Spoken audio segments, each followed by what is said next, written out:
ako dyan. Bumibili talaga, doon talaga ako sa mahal.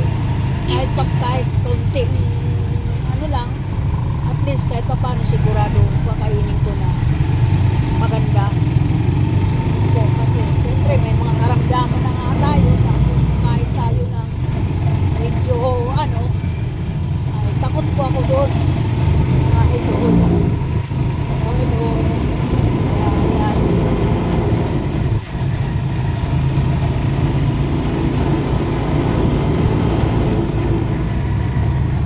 Maganda po yung ano namin dito, yung lugar namin, maganda po yan. Malinis po at hindi masyadong traffic. Walang masyado nakapila ng sasakyan.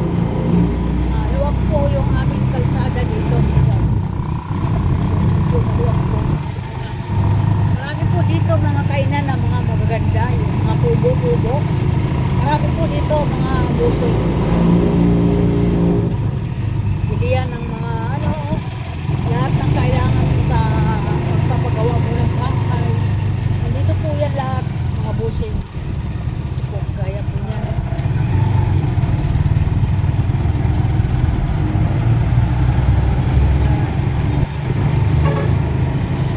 Marami po dito mga busing. Kaya, marami dito mapag-anuhan. Paglilibang-libangan kapag maglakad-lakad ka nga, gusto mo ano, malibang, hindi ka mainip sa bahay mo, pwede ka makikot-ikot dyan, magkambas-kambas para pag kailangan mo na, alam mo na yung pupuntahan ko saan yung mas mura. Yun po. Maraming salamat sa lahat ng mga busing. Yan. Huwag po sa pupuntahan kong palengke. Ano po kasi yan doon, mura po ngayon kasi araw ng palengke. Lahat po nandun ang mga bilihin. Kung anong gusto mong bilhin, nandun po lahat ng iba doon.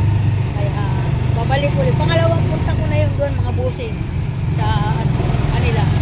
Okay po, thank you so much. Ay, paliko na po ako dito sa tutumbukin kong palengke mga busing. Liliko na po kami dito. Diretso po yan doon. Yan, diba? Yan po kami pupunta dyan. May mga payong-payong. Mga magaganda po yung kanilang tinda dyan. Dito po ito sa Lawasa, Road 1 sa amin, sa Bulacan. Road 1 Lawasa, Bulacan po, Bulacan. Sa Centerville. Okay, thank you so much. Pagarahin na po kami. Maraming salamat ang lahat. Ingat po ang lahat. God bless po. I love you. I love you so much sa inyo. Thank you. Bye-bye.